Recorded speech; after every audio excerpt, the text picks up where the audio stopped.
వాళ్ళ బాధ్యత తీసుకున్నప్పుడు వాళ్ళు బిహేవ్ చేస్తుండేటప్పుడు ఆ బ్లెండ్స్ ఉంటాయి, తమాషైన బ్లెండ్స్ ఉంటాయి. ఇటు నుంచి అటు కలిసి, అటు నుంచి ఇటు కలిపి, ఇటు నుంచి అటు కలిపి, ఇవన్నీ సరే గాడ్ ఎక్స్పెరిమెంట్ చేస్తుంటారు. ఆ కర్మతో మన నెసిటీ తీసుకొస్తాం. వీళ్ళతోనే ఎక్కువసేపు తిరగాలి. ఒకే ఇంట్లో ఒకే హాస్పిటల్లో లేకపోతే పుట్టినటువంటి అన్నదమ్ములు కలిసి ఉంటారంట, ఉండరు. వీడెక్కడో పుడతాడు, వాడెక్కడో పుడతాడు, కలిసి ఇద్దరు ఒకే ఇంట్లో చాలా రోజుల పాటు ఉంటారు. ఉండదు, మొత్తం అంతా వాచ్ చేస్తాం. మన లైఫే వాచ్ చేయాలి. అవదే పుట్టిన దగ్గర నుంచి ఇప్పటి వరకు చూస్తుంటే మనం ట్రాన్సాక్షన్స్ బోల్డ్ అవుతుంటాయి. పర్మనెంట్ గా ఉండిపోతాయి అనుకుంటాం, కానీ ఉండవు. ఇది ఆ నెసిటీని బట్టి ఆ ప్లేస్కి వెళ్తాడు, ఆ ఉద్యోగం చేసుకుంటాడు. నెసిటీ అంటారు దాన్ని. కర్మ అని పిలవాలి, మీ ఇష్టం. కర్మ అనేటటువంటి చాలా మనం అనుకునే కర్మ అనేది చాలా అడ్వాన్స్డ్ అది టర్మ్. కర్మని లూజ్ గా యూజ్ చేసేస్తారు. కర్మ అనేటటువంటి చాలా పవిత్రమైనటువంటి. తర్వాత చెప్తాను, జగత్ కర్మ అనేటటువంటిది ఉంటుంది. దాన్నే విశ్వకర్మ అనే పేరుతో పిలుస్తారు. పరమ పవిత్రమైనటువంటి విశ్వకర్మ. ఆ కర్మని ఆ సోలార్ సిస్టమ్ ఉండేటువంటి కర్మ పట్టు సన్స్ ఆఫ్ నెసిటీని తయారు చేస్తాడు. నీ కర్మ అని అంటారు. సరే, చాలా లూజ్ గా యూజ్ చేసేస్తాం. కర్మ చాలా పరమ పవిత్రమైనటువంటిది. దీనికి అందరికీ లాడు విశ్వకర్మ అంటారు. విశ్వకర్మ పేరు విని ఉంటారు మీరు ఆల్రెడీ. ఆయన ఇవన్నీ చేస్తూ ఉంటాడు, అవన్నీ పుట్టిస్తుంటాడు, ఆయన చేస్తాడు. మనం we are all not according to our karma, according to the necessity we are born. అలాగే ప్లానటరీ సిస్టమ్, అలాగే సోలార్ సిస్టమ్, అలాగే ఆల్ సోలార్ సిస్టమ్స్. ఈ సోలార్ సిస్టమ్స్ లో ఒకదానికి ఒకటి కనెక్షన్ ఉంటుంది. మనకి ఎలాగైతే కనెక్షన్ ఉన్నాయో ఆ కుటుంబాలు ఉంటాయి. ఉదాహరణకి మనకి 7 సప్తఋషులు, ఇంకొక 4 సూర్యుడు కలిసి, మన సూర్యుడు కలిసి 7, 5, 12 ఒక కుటుంబం. వీళ్ళంతా ధ్రువుడు చుట్టూ తిరుగుతుంటారు. ఇలాంటి ధ్రువుళ్ళు 12 మంది కలిసి ఇంకో ధ్రువుడు చుట్టూ తిరుగుతుంటారు. అలాంటి వాళ్ళు ఒక 12 మంది ఇంకో ధ్రువుడు చుట్టూ, ఇలా మీ ఇష్టం ఊహించుకున్నాడు. ఇలా కాస్మోస్ లోకి వెళ్ళి దాని సంగతి చూద్దాం. అంత ట్రై చేయకండి, అవదు. అది ఎక్కడికి వెళ్ళిపోతుందో తెలియదు, ఇన్ఫినిట్ అయి ఉంటుంది, ఎవరికి తెలియదు. కానీ సెన్స్ కానీ చేయకుంటే మనకి రిలేట్ అయినటువంటి ఏవైతే సోలార్ సిస్టమ్స్ అయితే ఉన్నాయో ఆ సోలార్ సిస్టమ్స్ సన్స్ ఆఫ్ నెసిటీ ఒకదానికి ఇంటర్ కనెక్ట్ అయి ఉంటాయి.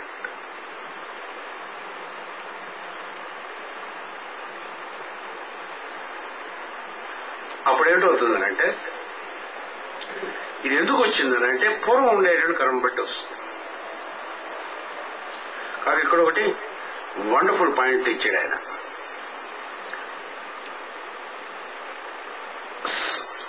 All of them sons of necessity because links in the greater cosmic chain of the universe, each one standing in a relation of an effect as regards to its predecessor and being a cause as regards its successor. అంతకు ముందు పుట్టినటువంటి దాని యొక్క predecessor యొక్క కారణము వల్ల పుట్టబోయేదానికి, రాబోయేటటువంటి దానికి కాజు కింద నిలబడి ఉంటుంది. ఈ భౌతిక శరీరం తీసుకున్న తర్వాత బుద్ధుడు నేర్పినటువంటిది అదే. తీసుకున్న తర్వాత మళ్ళీ ఏమిటో అవుతుంది, ఏం చేస్తాం, ఇంకో దేహం తీసుకుంటాం. ఈ దేహం ఎందుకు తీసుకున్నాం? పూర్వం మనం చేసిన దాన్ని బట్టి తీసుకుంటాం. వచ్చే దేహం ఎలా తీసుకుంటాం, ఇప్పుడు ఏం చేసాం దాన్ని బట్టి తీసుకుంటాం.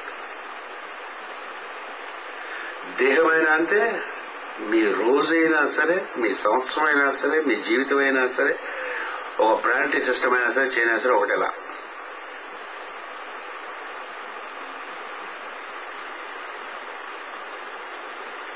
మన భూమి గురించి బాగా తెలియాలంటే ఇంతకు పూర్వం మూన్ చైన్ గురించి మనం బాగా తెలియాలి.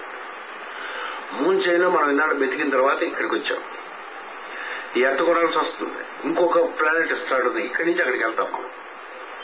ఈ ఎర్త్ మనకి కాస్ అందర్ సిస్టమ్కి వెళ్ళడానికి చదువుతారు. మనం ఎలా పుడతాం అలాగే ఉంటుంది. ఇప్పుడు మనం మన భూమి మీదకి సంబంధించినటువంటి మొత్తం హ్యూమానిటీ ఏం చేసింది అనేటువంటిది ఎక్కడి నుంచి వచ్చింది అంతగా మనం చేస్తాం. ఇప్పుడు సెక్రటరీ ఇచ్చింది పాప ఆయన. దానికి ఇంట్రొడక్షన్ ఇస్తూ ఉన్నారు. The appearance and disappearance of the universe are pictured as an out breathing and in breathing of the great breath. ఈ వర్డ్ ఒకటి చాలా ధ్యానం చేసుకోవాల్సినటువంటి విషయం. ఇవి ఒక్కడే ఇచ్చినంత వరకు అంతా కూడా సృష్టిని గ్రేట్ బ్రెత్ అనే పేరుతో పిలిచిందాడు. which is eternal and which is being motion is one of the 3 aspects of absolute abstract. space and duration being the other two. When the great breath is projected, it is called the divine breath and is regarded as the breathing of the unknown deity, the one existence, which breathes out a thought as it were, which becomes a cosmos. So also it is when the divine breath is inspired again, the universe dissipates into the bosom of the Great Mother, who then sleeps wrapped in her invisible robes.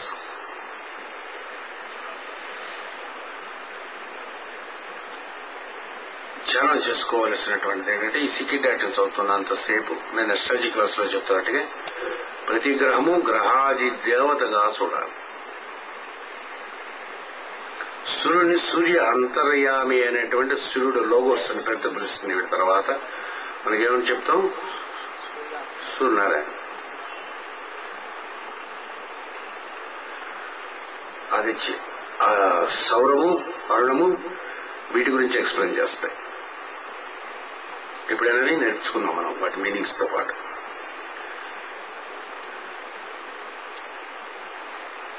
ఏం జరుగుతుందనంటే divine ఇవన్నీ కలిపినటువంటి వాడు సూర్యుని యొక్క దేహంలో భాగములుగా planets ఉంటాయి. ఇది మీకు తెలుసు, ఆల్రెడీ మీకు అర్థమైంది. ఈ సూర్యుడు ఇంకొక కాస్మిక్ పర్సన్ యొక్క దేహంలో పార్ట్ అయి ఉంటాడు.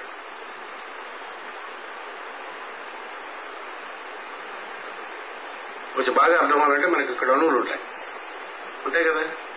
ఇవి రాబోయేటటువంటి కోట్ల సంవత్సరాల తర్వాత మనం సూర్యుడు అయిపోయినప్పుడు ఇవన్నీ కూడా మనుషుల కింద ఉంటాయి అన్నమాట. ఈ వెంట్రుకలన్నీ పర్వతాల కింద ఇలా వస్తుందన్నమాట. అంటే నారాయణ యొక్క వర్ణన చేస్తుంటారు చూసారు. ఒకరోజు మనం కూడా సోలార్ సిస్టమ్ అయిపోతాయి, ఏదో రోజు తప్పదు.